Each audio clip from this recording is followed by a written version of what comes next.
Assalamualaikum warahmatullahi wabarakatuh. Salam dan bahagia Bapak Ibu Guru Penggerak. Saya Reni Septiana, calon guru penggerak Angkatan 9 Kabupaten Tanggamus. Dalam video kali ini, saya akan menayangkan tentang diseminasi budaya positif di sekolah. Dalam hal ini, saya dibimbing oleh Bapak Ahmad Naufal Umam sebagai fasilitator dan Ibu Seva Sefrieni sebagai pengajar praktik. Adapun pendahuluan dalam kegiatan ini adalah bahwa Ki Hajar Dewantara mengupamakan sekolah sebagai sebuah ladang tempat persemaian bibit. Agar bibit bisa berkembang secara maksimal, maka petani dapat memperbaiki kondisi tanah, memelihara bibit tanaman, memberi pupuk dan air, membasmi ulat-ulat atau jamur-jamur yang mengganggu hidup bibit tanaman, dan lain sebagainya. Dari uraian tersebut, kita dapat memahami bahwa sekolah diibaratkan sebagai tanah tempat bercocok tanam, sehingga guru harus mengusahakan sekolah jadi lingkungan yang menyenangkan, menjaga, dan melindungi murid dari hal-hal yang tidak baik. Dengan demikian, karakter murid tumbuh dengan baik sesuai dengan profil pelajar Pancasila. Tujuan dari aksi nyata budaya positif ini adalah menumbuhkan budaya positif di sekolah dengan meyakini nilai-nilai kebajikan universal serta menciptakan murid yang merdeka dan mempunyai disiplin kuat sesuai dengan profil pelajar Pancasila. Lini masa kegiatan. Yang pertama, saya sebagai calon guru penggerak menyampaikan informasi kepada rekan guru di sekolah bahwa saya akan melaksanakan diseminasi tentang budaya positif dan keyakinan kelas. Kemudian, berkolaborasi bersama-sama untuk membuat keyakinan kelas masing-masing. Saya juga akan memantau, merefleksi, dan mengevaluasi keyakinan kelas yang sudah dibuat dan mengumpulkan rekan guru untuk melakukan diseminasi pemahaman budaya positif dan segitiga restitusi. Tolak ukur. Siswa dapat melaksanakan keyakinan kelas yang telah disepakati bersama dengan kesadaran diri dan penuh tanggung jawab, serta terwujudnya kebiasaan-kebiasaan yang baik dalam diri siswa sehingga tercermin karakter profil pelajar Pancasila.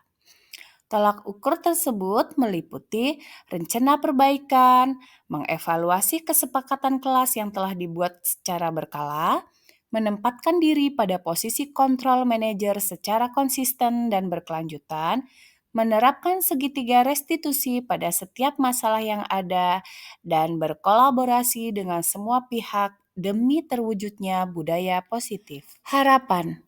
Harapan saya, semoga penerapan budaya positif ini dapat terwujud baik di lingkungan sekolah, di rumah, maupun di lingkungan masyarakat agar tercipta suasana belajar yang aman, nyaman, dan menyenangkan. Pelaksanaan kegiatan diseminasi budaya positif di Sekolah Dasar Negeri 3 Kuripan, Kecamatan Kota Agung.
Yang kami hormati Bapak, Ibu, Dewan Guru, dan staf SD Negeri 3 Kuripan. Pertama-tama, marilah kita panjatkan puja dan puji syukur kehadirat Tuhan Yang Maha Esa, bahwa atas limpahan berkah dan karunia-Nya kita dapat berkumpul di ruangan ini dengan sehat dan berbahagia. Pada hari ini kita akan melaksanakan kegiatan diseminasi budaya positif oleh calon guru penggerak angkatan 9. Adapun susunan acaranya yaitu yang pertama pembukaan, yang kedua menyanyikan lagu Indonesia Raya, yang ketiga acara inti, yang keempat doa, dan yang kelima penutup. Untuk membuka acara ini, pertama-tama marilah kita mengucapkan lafal basmalah. Bismillahirrahmanirrahim. Acara yang selanjutnya yaitu menyanyikan lagu Indonesia Raya. Hadirin dimohon untuk berdiri, dan kepada yang bertugas kami persilahkan.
Tanahku, negeriku yang ku cinta, Indonesia yang merdeka, merdeka, hiduplah Indonesia Raya.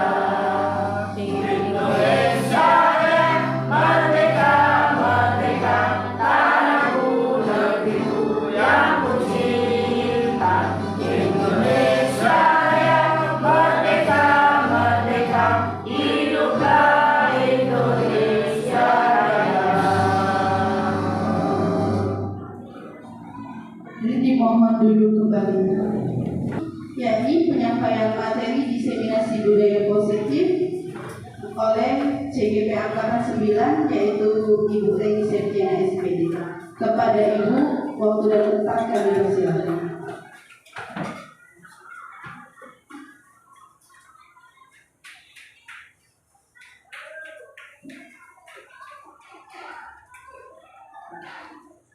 Assalamualaikum warahmatullahi wabarakatuh. Waalaikumsalam warahmatullahi wabarakatuh. Selamat siang dan salam sejahtera untuk kita semua. Tabikun. Ya pun.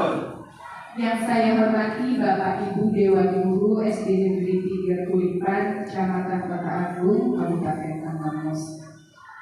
Alhamdulillahirrahmanirrahim. Puji syukur kita panjatkan kehadiran Allah Subhanahu wa Ta'ala, Tuhan yang Maha Esa, yang telah melimpahkan nikmatnya kepada kita semua, sehingga pada kesempatan siang hari ini kita dapat berjumpa, berkumpul dalam keadaan yang sehat walafiat. Shalawat beriring salam tak lupa marilah kita sanjungkan kepada junjungan kita Nabi besar Muhammad Sallallahu Alaihi Wasallam. Semoga kita mendapat barokah dan syafaat dari beliau di yaumul qiyamah nanti. Amin ya rabbal alamin. Alhamdulillah, pertama-tama saya ucapkan terima kasih kepada Bapak Ibu Dewan Guru SD Negeri 3 Kuripan yang pada siang hari ini mendampingi saya dalam kegiatan diseminasi budaya positif dalam pendidikan guru penggerak angkatan 9 yang sedang saya laksanakan. Di sini Bapak Ibu, saya dibimbing oleh Bapak Ahmad Naufal Umam sebagai fasilitator, dan Ibu Seva Septiani sebagai pengajar praktik yang sudah 2 kali kita bertatap muka dengan beliau di sekolah kita. Pada kesempatan hari ini, Bapak Ibu, izinkan saya untuk menyampaikan materi tentang diseminasi budaya positif dalam pendidikan guru penggerak angkatan 9, yaitu materi yang akan kita sampaikan atau saya sampaikan. Yang pertama, perubahan paradigma belajar. Yang kedua, disiplin positif. Yang ketiga, motivasi perilaku manusia. Yang keempat, kebutuhan dasar. Kelima, posisi kontrol restitusi. Yang keenam, keyakinan kelas. Dan yang ketujuh, segitiga restitusi. Mungkin dari Bapak atau Ibu guru di sini, dari ketujuhnya ini sudah tidak asing lagi didengar ya Bapak Ibu. Jadi dalam hal ini nanti kita akan ada sesi diskusi atau tanya jawab atau umpan balik dari Bapak Ibu semuanya. Bapak Ibu, kita mulai materinya pada slide yang sekarang, yaitu budaya positif. Budaya positif merupakan perwujudan dari nilai-nilai atau keyakinan universal yang diterapkan di sekolah. Budaya positif di sekolah tidak dapat diciptakan secara instan. Dalam penerapan budaya positif di sekolah diperlukan tuntunan dan tauladan dari seorang guru. Guru harus menjadi contoh yang baik sehingga murid dengan kesadaran sendiri akan mengikuti apa yang dilakukan oleh guru. Sebelum ke slide selanjutnya, dalam materi budaya positif ini di sekolah kita ternyata sudah mulai diterapkan ya.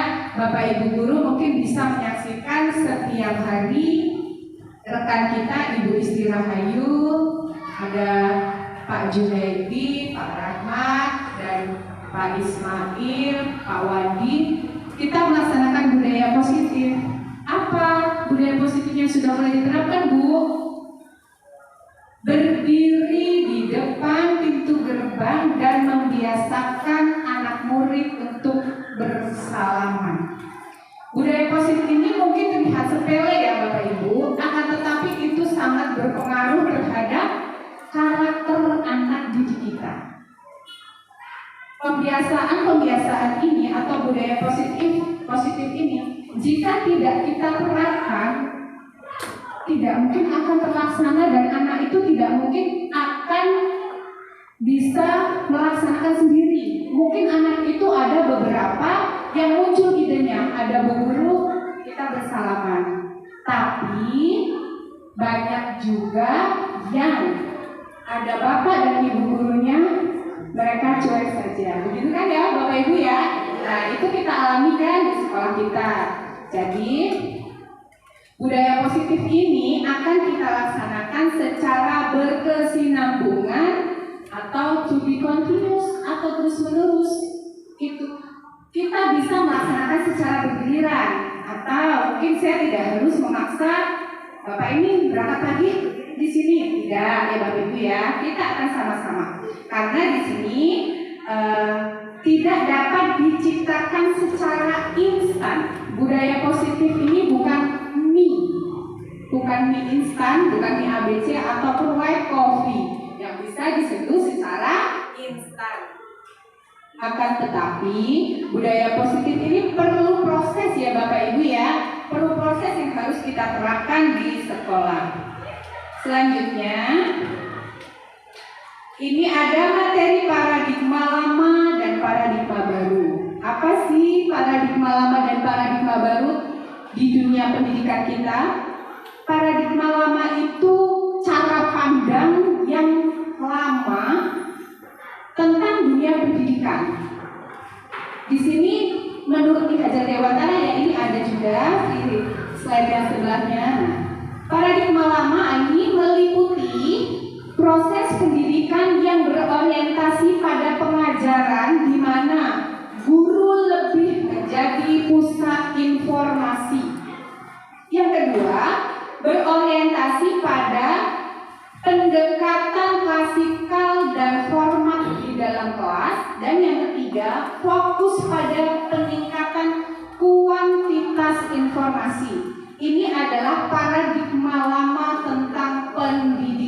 atau pembelajaran. Kemudian muncul adanya paradigma baru. Seiring berkembangnya zaman, muncul paradigma baru, yaitu proses pendidikan yang berorientasi pada pembelajaran, di mana peserta didik menjadi sumber atau student center. Dengan banyaknya sumber belajar alternatif yang bisa menggantikan fungsi dan peran guru. Peran guru berubah menjadi fasilitator. Kemudian pembelajarannya lebih fleksibel. Kemudian yang ketiga, fokus pada efisiensi dan efektivitas proses pembelajaran mengenai apa yang diketahui oleh peserta didik dan apa yang mampu mereka lakukan terhadap informasi baru. Bapak Ibu, pendekatan pembelajaran yang berpihak kepada murid ini merupakan pembelajaran yang mengutamakan kepentingan dan kesejahteraan murid sebagai prioritas utama. Hal ini berarti guru dan sekolah secara aktif berupaya untuk menciptakan lingkungan belajar yang memperhatikan kebutuhan, minat, dan potensi individu setiap murid. Nah, Bapak Ibu guru, ini adalah perubahan paradigma belajar. Kita sebagai guru seyogyanya diharapkan merubah paradigma lama itu ke paradigma baru atau cara pandang yang lama yang perlu diperbaiki. Kita berubah ke paradigma baru. Di sini sudah sangat terlihat yang sangat sering kita lakukan, yaitu proses pendidikan berorientasi pada pengajaran di mana guru menjadi pusat informasi. Bapak Ibu, ini harus kita perbaiki karena apa? Yang menjadi sumbernya itu adalah murid, ya Bapak Ibu. Jadi sekarang guru hanya sebagai fasilitator, ya. Yang namanya fasilitator memfasilitasi apa kebutuhan murid, memfasilitasi apa minat belajar murid. Sekali lagi, semua ini butuh proses, dan proses ini tidak bisa kita lakukan secara instan. Kembali lagi, prosesnya sangat panjang Bapak Ibu. Akan tetapi kita bisa dikatakan berproses apabila kita sudah melaksanakan walaupun apa?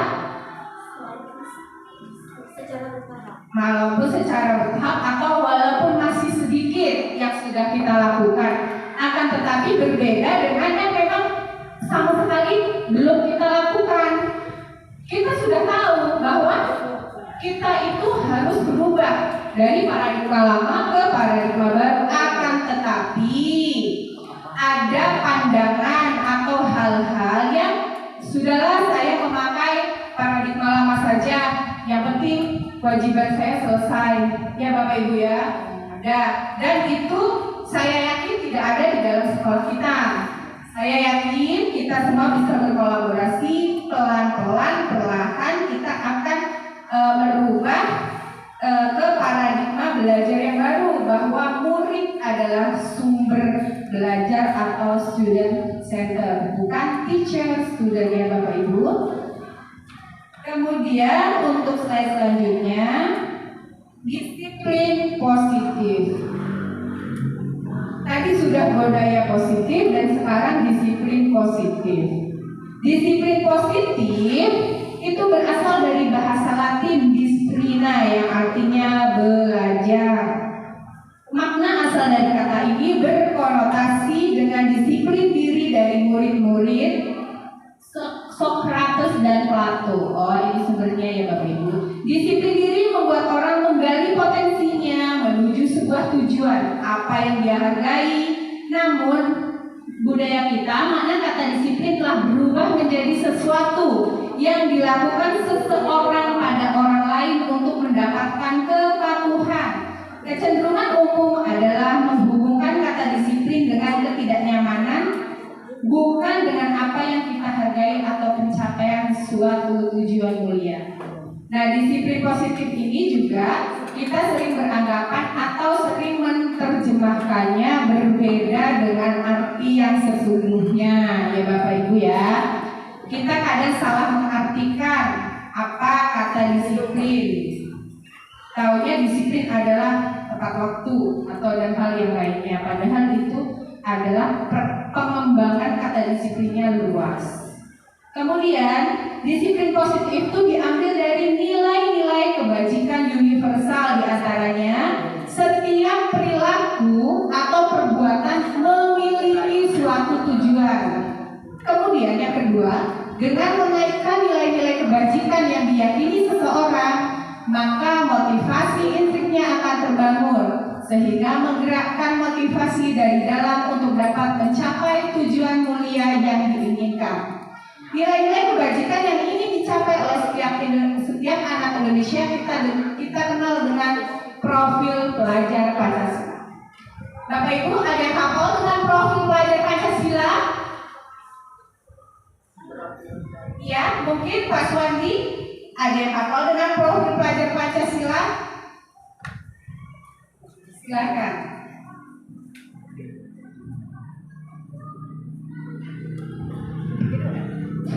Assalamualaikum warahmatullahi wabarakatuh. Di sini untuk profil pelajar Pancasila atau dengan istilah P5 ya.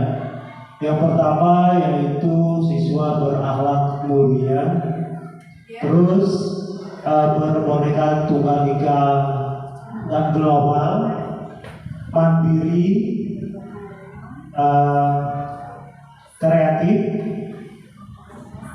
bernalar kritis. Ya. Agak sedikit ini ya karena ya. Terima kasih, beri aplaus dulu kepada Pak Suwandi. Nah, Bapak Ibu masih hafal yang disebutkan dengan Pak Suwandi? Profil pelajar Pancasila? Masih. Itu ada lagunya sepertinya ya. Ada yang sudah pernah mempraktekkan belum? Sepertinya Bu Ida ya. Profil pelajar Pancasila. Belum. Oke, berarti kita sebutkan saja, kita ulangi. Profil pelajar Pancasila atau P5 ya. Yang pertama apa Bapak Ibu? Akhlak mulia. Ya, lebih lengkapnya beriman, bertakwa kepada Tuhan Yang Maha Esa dan berakhlak mulia. Kemudian Kebenekaan secara berkebinekaan global. Kemudian gotong royong, mandiri dan kreatif. Oke, tepuk tangan untuk kita semua. Ya, artinya Bapak Ibu ini masih ingat dengan profil pelajar Pancasila. Itulah kalimat yang sering kita dengar setiap kali kita ada pembelajaran dimanapun, selalu terngiang-ngiang profil pelajar Pancasila. Nah ya, itu selalu kita ingat Bapak Ibu. Kemudian di sini ada disiplin positif, teori kontrol, teori pilihan, yang mungkin ini sekilas saja kita amati. Di sini ada teori kontrol dari Dr. William Glasser. Anda tidak bisa mengontrol orang lain, hanya Anda yang bisa mengontrol diri Anda. Coba perhatikan kalimat ini atau teori kontrol ini dari Dr. William Glasser. Kita tidak bisa mengontrol orang lain, tetapi hanya kita yang bisa mengontrol diri kita sendiri. Ya, mungkin dari Bu Isti akan membantu menjelaskan makna kontrol tersebut. Silakan Bu Isti. menurut saya kontrol di sini kita mengatur dengan memaksakan sesuatu, tetapi kita hanya bisa mengontrol diri sendiri. Artinya kita harus bisa mengkondisikan kita bagaimana kita harus menyikapinya. Terima kasih, aplaus buat Bu Isti. Ya. Benar yang dikatakan Bu Isti bahwa kita itu tidak bisa untuk mengontrol diri orang lain atau memaksakan orang lain untuk sesuai dengan kehendak kita. Ya, Bapak Ibu ya. Akan tetapi hal-hal lain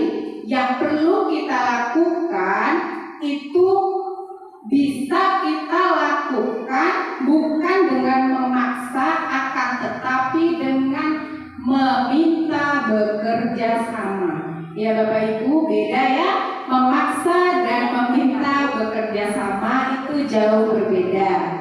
Itu adalah teori kontrol. Semisal lagi Bu Isti punya sesuatu yang sangat Bu Isti cintai, ada di telapak tangan, ada di genggamannya.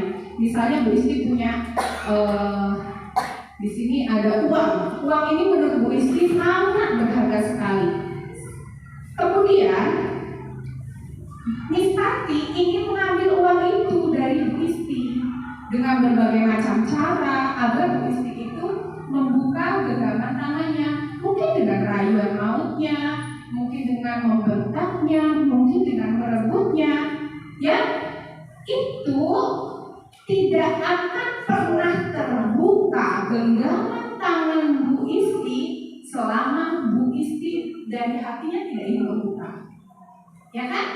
Tapi kalau Bu Isti sendiri dengan senang hati membukanya, otomatis Bu Tati bisa dong mengambil itu walaupun itu barang yang dicintai. Artinya di dalam hubungan dengan mengontrol diri seperti itu, Bu Tati tidak bisa memaksakan bisa mengontrol Bu Isti untuk buka tangannya Bu, saya mau ini. Bu, buka dong Bu, saya mau sesuatu yang di tangan Ibu. Itu tidak bisa. Ilusinya seperti itu ya Bapak Ibu ya. Jadi paham ya Bapak Ibu tentang teori kontrol ya, bahwa kita tidak bisa mengontrol orang lain, hanya Anda yang bisa mengontrol diri Anda sendiri. Makna disiplin di sini masih menurut teori William Glasser, yaitu belajar kontrol diri dengan menggali potensi kita agar tercapai tujuan mulia, yaitu sesuatu menjadi seseorang yang kita inginkan berdasarkan nilai-nilai yang kita hargai. Kita lanjutkan. Nah, Bapak Ibu, di sini ada materi 3 motivasi perilaku manusia. Jadi perilaku manusia atau perilaku kita ini juga sudah disebutkan di sini ada 3. Yang pertama, untuk menghindari ketidaknyamanan atau hukuman. Yang kedua, untuk mendapatkan imbalan dari orang lain atau dari institusi. Yang ketiga, untuk menghargai diri sendiri. Nah, kira-kira dari ketiga motivasi perilaku manusia, kita pernah berperilaku yang nomor berapa ya? Kita melaksanakan perilaku atau sesuatu itu sebabnya itu di nomor berapa ya?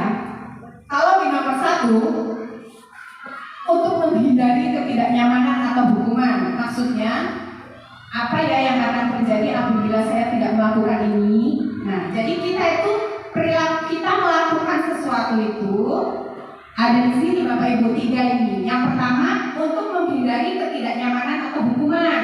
Yang kedua, untuk mendapatkan imbalan dari orang lain atau dari institusi. Misalnya, apa ya yang saya akan dapatkan jika saya melakukan ini? Apakah mungkin saya dapat penghargaan dari si A itu nanti uang, atau dari instansi yang akan diberi reward atau hadiah atau gift gitu kan? Terus yang ketiga, untuk menghargai diri sendiri. Nah, saya akan menjadi orang yang seperti apa ya bila saya melakukan? Kalau bisa yang nomor 3. Terima kasih ya. Memang kita tujuannya belajar itu untuk menjadi lebih baik dari hari-hari sebelumnya. Nah, ini ada lagi kelanjutan yang tadi dihukum oleh penghargaan. Jadi Bapak Ibu, ketika kita melaksanakan atau memberikan penghargaan, itu berlaku sama dengan hukuman. Bahwa penghargaan berlaku sama dengan hukuman dalam arti meminta atau membujuk seseorang melakukan sesuatu untuk memenuhi suatu tujuan tertentu dari orang yang meminta atau membujuk.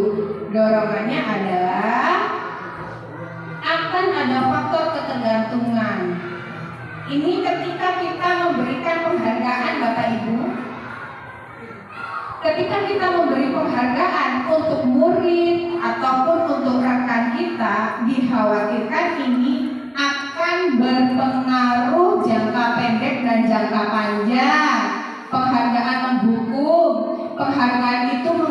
ketepatan, penghargaan itu tidak efektif, dan penghargaan itu merusak hubungan. Ini adalah teori penghargaan yang digawangi oleh Alfikon pada tahun 1993. Artinya, kita memberikan penghargaan kepada siswa, ada yang menilai hukuman, konsekuensi, dan restitusi, ya. Bapak Ibu bisa lihat di sini, ini adalah arti dari hukuman, konsekuensi, atau restitusi. Kita sering sulit untuk membedakan, atau mungkin sering memberikan hukuman atau konsekuensi. Hukuman sama dengan sanksi atau konsekuensi. Seringkali dalam penerapannya kita tidak membedakan ini hukuman apa konsekuensi, ya, seperti itu. Ini bisa kita pelajari di sini.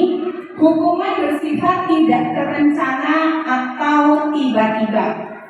Anak atau murid tidak tahu apa yang akan terjadi dan tidak dilibatkan. Hukuman bersifat satu arah dari pihak guru yang memberikan, dan murid hanya menerima suatu hukuman tanpa melalui kesepakatan atau pengarahan dari pihak guru.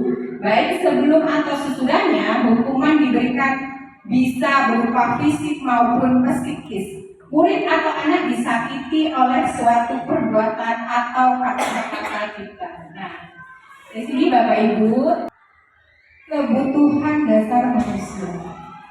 Bapak Ibu, kita sebagai ibu guru dan bapak guru di sekolah tentunya ada kebutuhan-kebutuhan yang melekat dalam diri kita masing-masing. Artinya, apa yang kita lakukan, tindakan-tindakan yang kita lakukan, baik itu di sekolah, di tempat kerja, maupun di rumah, selalu didasari oleh 5 kebutuhan dasar manusia. Bisa Bapak Ibu lihat di sini. Apa 5 kebutuhan dasar manusia? Yang pertama adalah bertahan hidup. Yang kedua, penguasaan. Yang ketiga, kasih sayang dan rasa diterima. Yang keempat, kesenangan. Dan yang kelima, kebebasan. Dari kelima ini, Bapak Ibu, sekarang saya mau tanya kepada Bapak Ibu. Di antara kelima ini adalah kebutuhan dasar manusia. Apakah Bapak Ibu pernah merasakan kelima-limanya? Bapak Ibu melaksanakan tindakan atau melaksanakan hal sesuatu itu memiliki tujuan yang didasari oleh kelima kebutuhan dasar ini. Apakah Bapak Ibu pernah merasakan semuanya? Pernah? Pernah. Misalnya saya melaksanakan pendidikan untuk apa? Kebutuhannya untuk apa? Kebutuhan dasarnya. Apakah saya untuk bertahan hidup? Apakah untuk kasih sayang dan rasa untuk diterima? Apa untuk kebebasan? Apa untuk kesenang-senangan? Atau yang kelima untuk penguasaan? Artinya yang bisa mengukur diri kita sendiri itu adalah kita sendiri, ya Bapak Ibu. Misalnya saya jalan-jalan ke Jakarta dengan tujuan apa? Oh, berarti kebutuhan dasar saya adalah mencari kesenangan. Seperti itu. Saya bekerja, banting tulang, pergi pagi, pulang petang untuk mendapatkan berlian. Nah, itu berarti apa? Tujuan dasarnya untuk bertahan hidup, Bapak Ibu. Kemudian, oh, saya menjadi kepala sekolah di sini biar saya bisa tujuannya untuk berkuasa. Nah, ini masuk di sini kebutuhan dasar penguasaan. Saya menjadi kepala sekolah di SD 3 ini biar dipuji banyak orang, biar orang pada suka dengan saya. Artinya motivasi saya apa? Kasih sayang dan rasa diterima. Paham ya Bapak Ibu ya? Oke, selanjutnya, nah ini dia rinciannya pengertian pengertiannya yang saya sampaikan tadi. Nah, ini adalah poin yang paling penting juga Bapak Ibu. Ini adalah keyakinan kelas. Dari hal-hal yang sudah kita lakukan sebagai guru, sekarang kita titiknya ada pada siswa kita. Keyakinan kelas. Keyakinan kelas itu apa? Kita sering mendengar apa sih keyakinan kelas? Bagaimana sih caranya? Nah, inilah keyakinan kelas. Dan saya memohon atau meminta tolong kepada Bapak Ibu, nanti kita akan implementasikan ini atau mewujudkan ini dengan membuat keyakinan kelas dari masing-masing Bapak Ibu guru.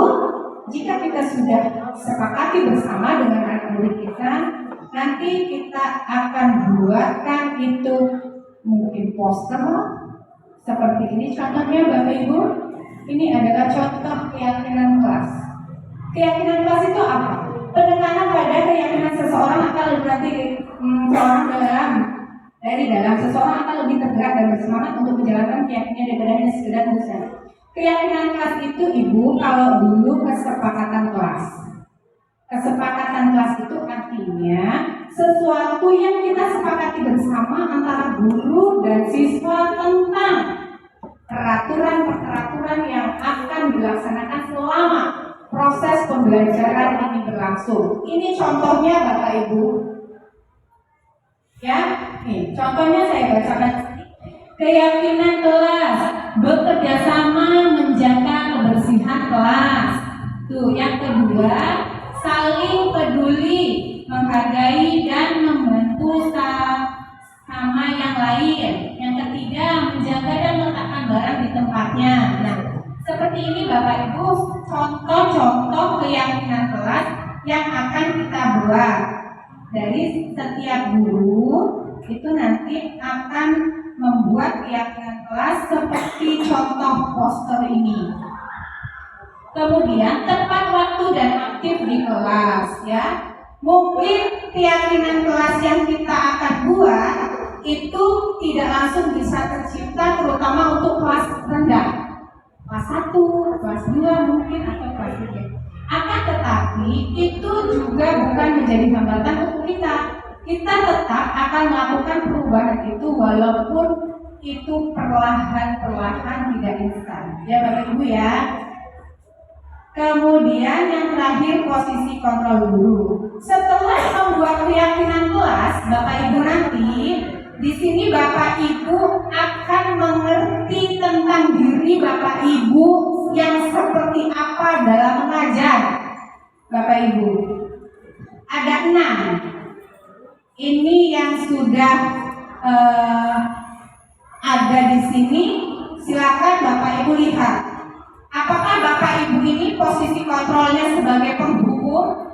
Nomor 1. Yang kedua, pembuat rasa bersalah. Nomor 3, pemantau. Nomor 4, sebagai teman.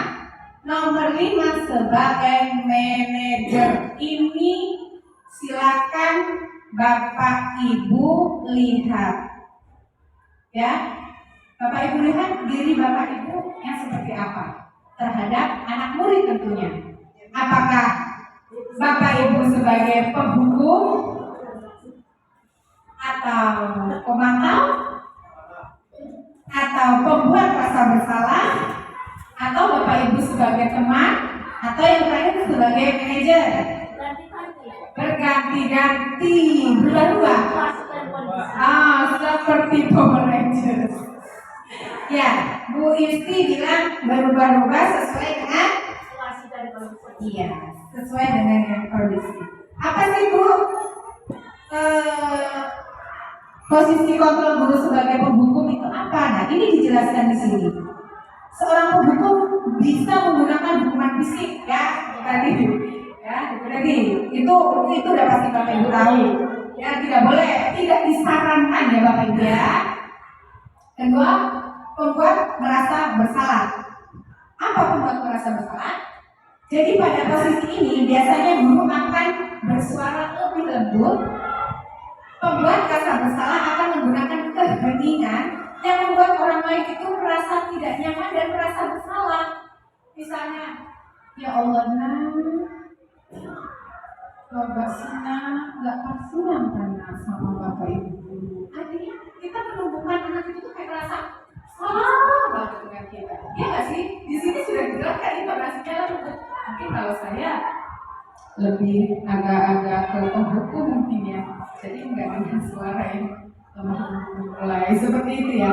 Jadi cirinya kalau kita posisikan diri kita sebagai pembuat merasa bersalah, suara kita lemah lembut. Mungkin di sini yang cocok siapa? Bu Ida. Tiga ya. Oh Bu iya, Bu Heria. Bu Heria itu adalah salah satu guru yang mempunyai posisi kontrol merasa pembuat merasa bersalah ya. Kemudian ini sebagai teman. Nah, sebagai teman, guru pada posisi ini tidak akan menyakiti murid, namun akan tetap berupaya mengontrol murid melalui persuasi. Pendekatan persuasi ya, posisi teman pada guru bisa negatif atau positif. Ya, artinya guru memposisikan sebagai teman dengan anak murid kita. Tentunya menggunakan bahasa yang baik, hubungan baik, humor untuk mempengaruhi seseorang dalam hal ini kita. Seperti saya mencoba begitu kemarin dengan anak yang menegur tidak salaman, tapi bahasa musik kan pakai humor, memposisikan bahwa dia teman kita atau seperti apa itu bisa. Kemudian pemantau. Nah, di sini yang tugasnya bukan tugasnya ya, yang mempunyai posisi kontrol pemantau. Mengawasi, mengawasi ya. Kita bertanggung jawab atas perilaku orang-orang yang kita awasi. Apa saya yang salah juga? Pemantau, ya. Nah, posisi pemantau berdasarkan pada peraturan dan konsekuensi, ya. Nah, jadi posisinya memantau anak didik kita, begitu salah, ya kita kasih konsekuensi. Itu posisi pemantau. Kemudian yang terakhir, yang kita harapkan Bapak Ibu, kita mempunyai posisi kontrol yang manajer, ya Bapak Ibu ya. Dari sekian posisi kontrol yang diharapkan kita adalah posisi kontrol manajer. Mungkin ini sudah di slide-slide yang terakhir, Ibu dan Bapak saya akan melihatkan video. Di sini ada contoh atau ada pengertian dari posisi kontrol kita sebagai manajer.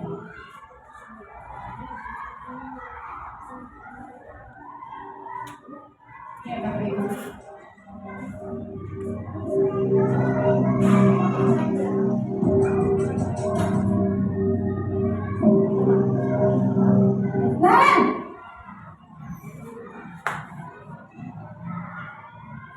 Selamat pagi Bu. Selamat pagi Naren. Maaf Bu, saya terlambat. Iya, sekolah masuknya jam 7, sekarang sudah jam 7.20. Jadi sekarang bagaimana ini Naren? Maaf Bu, saya lupa setel alarm saya semalam. Baiklah, menurut kamu, keyakinan sekolah yang mana yang perlu kamu tingkatkan? Menghargai diri sendiri dan orang lain mungkin ya Bu. Setuju. Jadi, apakah Naren meyakini prinsip saling menghormati tersebut? Iya Bu, saya meyakininya. Apakah Naren bersedia memperbaiki masalah keterlambatan ini? Bersedia Bu. Bagaimana kamu akan perbaiki masalah keterlambatan ini? Saya akan coba untuk tidak lupa menyetel alarm saya Bu. Baik, kalau Naren lupa menyetel alarm di rumah, ada orang yang kira-kira bisa bantu mengingatkan tidak? Ada Bu, kakak saya, Kak Emma. Ada lagi selain Kak Emma? Selain Kak Emma, ada ibu saya. Baik, jadi yang mengingatkan Naren adalah Kak Emma dan ibu kamu ya? Kira-kira akan mulai setel alarm kapan nih Naren? Setelah pulang sekolah, akan segera saya lakukan. Baik, jadi Naren akan setel alarm untuk bangun besok pagi dan akan diingatkan oleh kakak dan ibunda Naren ya. Ada lagi yang mungkin perlu dilakukan Naren? agar tidak terlambat bangun lagi. Tidak ada, Bu. Baik, Naren. Terima kasih untuk kerjasama kamu. Sekarang kamu perlu kembali ke kelas untuk belajar. Baik, Bu. Terima kasih. Posisi manajer adalah posisi kontrol yang disarankan untuk membimbing murid memiliki sikap disiplin yang positif, yaitu murid yang mandiri, bertanggung jawab, dan dapat memecahkan masalah. Tujuan dari posisi ini adalah agar murid dapat berefleksi atas tindakannya. Guru akan dengan tulus memberikan pertanyaan-pertanyaan bermakna, sehingga membuat murid dapat belajar dari kesalahannya dan mencari sebuah solusi untuk menyelesaikannya. Ibu dan Bapak guru hebat, setelah mengamati adegan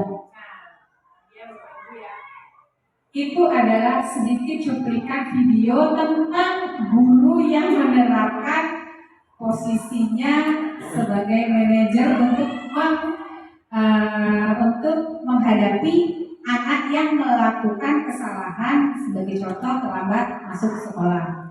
Dari hal itu, dari video itu tadi, kita bisa mengamati kan Bapak Ibu bahasa yang digunakan, ya Bapak Ibu ya, bahasa yang digunakan. Itu adalah salah satu yang tadi saya jelaskan, penyelesaian masalah menggunakan restitusi, ya menggunakan restitusi dan kontrol gurunya sebagai manajer. Jadi sebagai manajer itu dia tidak langsung memberikan hukuman atau tidak langsung memberikan kata-kata yang kasar, karena solusinya dikembalikan lagi ke siswa. Jadi bagaimana apa yang akan kamu lakukan, kan seperti itu tadi itu. Artinya apa Bapak Ibu? Artinya dalam penyelesaian masalah sebagai manajer itu yang dicari itu solusi bersama, bukan untuk menghakimi kesalahan murid. Ya Bapak Ibu ya. Jadi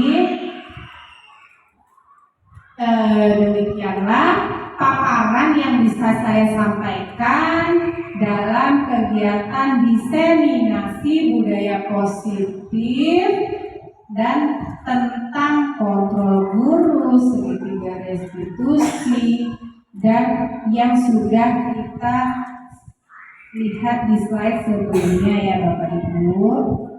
Nah, kembali lagi di sini. Yang utama yang ingin saya sampaikan kepada Bapak Ibu semua bahwa di sini saya sebagai calon guru penggerak angkatan 9 yang bertugas di SD Negeri 3 Kurban ini memohon kerjasamanya kepada Bapak Ibu semuanya untuk kita sama-sama berkolaborasi menerapkan pendidikan sesuai dengan filosofi Ki Hajar Dewantara yang menuntun kodrat anak sesuai dengan kodrat alam dan kodrat zamannya. Jadi kita sebagai guru bukan menuntut, sekali lagi ya Bapak Ibu, akan tetapi menuntut anak-anak kita untuk mencapai kebahagiaan yang setinggi-tingginya. Demikian paparan saya pada kesempatan siang hari ini. Saya ucapkan terima kasih kepada Bapak Ibu Dewan Guru yang sudah mendampingi saya dalam diseminasi kali ini. Saya serahkan maksudnya kepada pembawa acara untuk sesi selanjutnya. Mungkin ini ada keterbatasan waktu juga. Saya akhiri Bapak Ibu, terima kasih. Wassalamualaikum warahmatullahi wabarakatuh.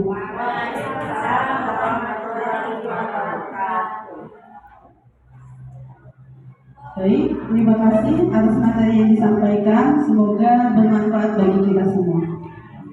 Memasuki acara yang selanjutnya yaitu doa yang akan dipimpin oleh Bapak Ismail. Kepada Bapak, waktu dan tempat kami persilahkan.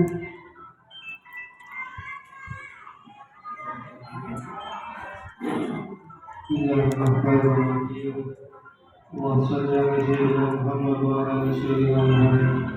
Ya Zal Jalali wal Ikram, Allahumma shalli ala sayyidina Muhammad fil awwalin والآخرين والبارك وسلم ورضي الله تبارك وتعالى لصحابة سيدنا رسول الله أجمعين آمين يا الله حمدا شاكرين حمدا ناعمين حمدا يومين ويكفي مزيدا يا ربنا لك الحمد كما ينبغي للكريم وعظيم سلطانك اللهم صل وسلم تنجينا بها من جميع الاحوال والافات وتكفينا بها جميع الحاجات وتطهرنا بها من جميع الشيئات وترفعنا بها انك على رجال وتبلغنا بها شرائع من جميع الخيرات في الحياه وبعد الممات انك على كل شيء قدير اللهم طول عمرنا وسهل سدنا ونور قلوبنا وثبت ايماننا واحسن اعمالنا ووسع رزقنا والى الخير كريمنا وعن الشر اغرقنا وفي حوائجنا في الدين والدنيا والاخره انك على كل شيء قدير.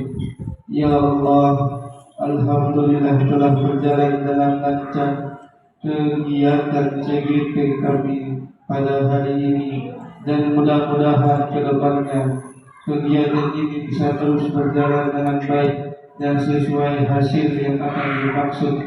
Amin Allahumma amin. Allahumma rabbana zalamna anfusana wa illam taghfir lana wa tarhamna lanakunanna minal khasirin wa tub 'alaina innaka antat tawwabur rahim. Rabbana ya Allah, atina fid dunya hasanah wa fil akhirati hasanah wa qina adzabannar. Bifadlika subhana rabbika rabbil izzati amma yasifun wa salamun alal mursalin walhamdulillahi rabbil alamin. Allahumma shalli ala sayyidina Muhammad.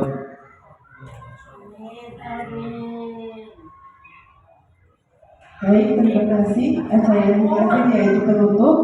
Mari kita tutup acara ini mengucapkan nafas hamdalah. Alhamdulillah.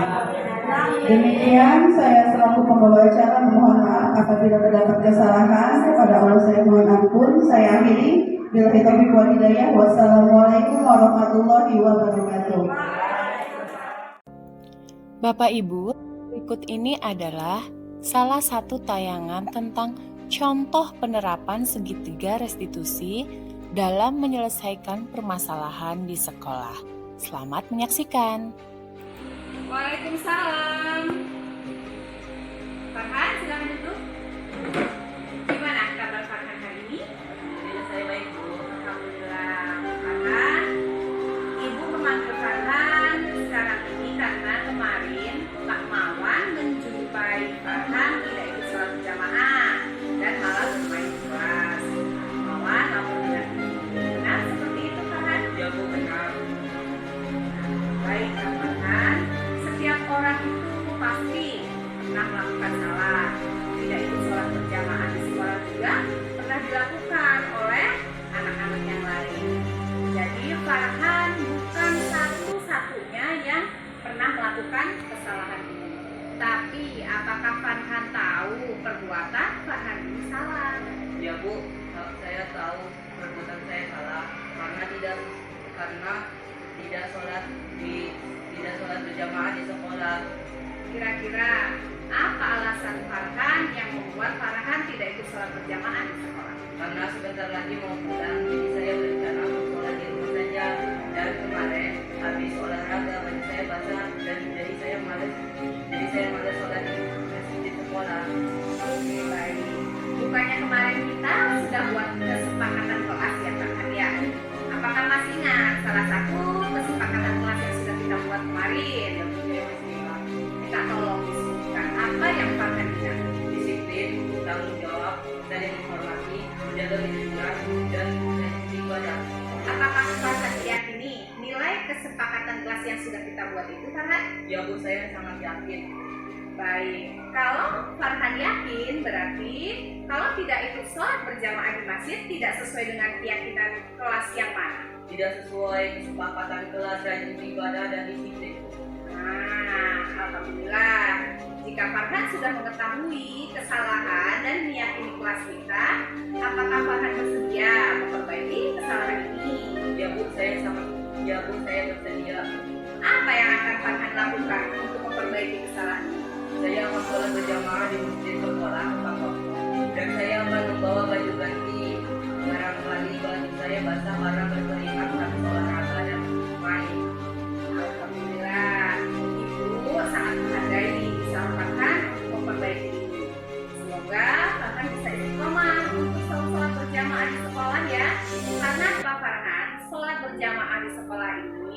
melatih kita semua rajin beribadah tepat waktu.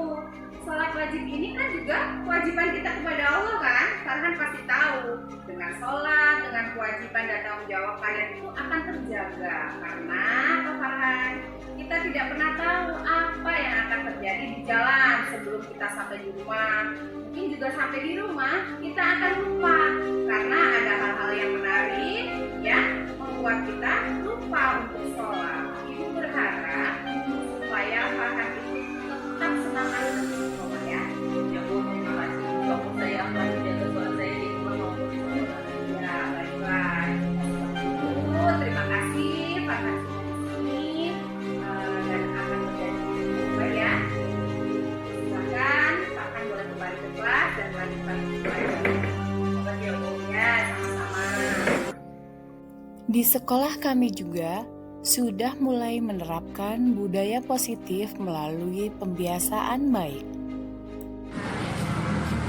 Kalau apa jadi pas nyebrangin anak.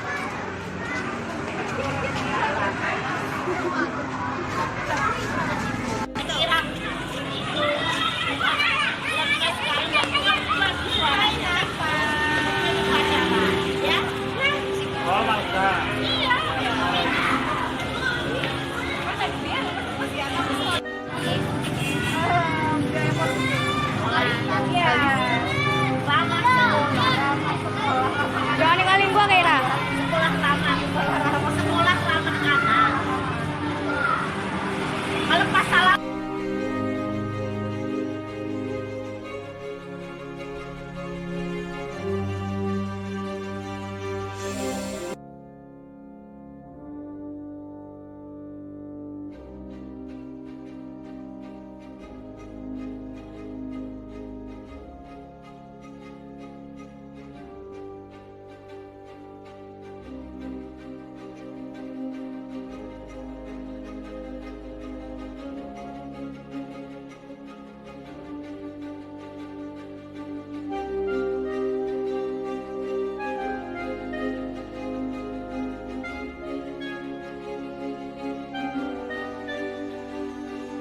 Bapak Ibu Guru Penggerak, demikian rangkaian video tentang diseminasi budaya positif dan penerapan praktik baik di sekolah. Terima kasih. Wassalamualaikum warahmatullahi wabarakatuh.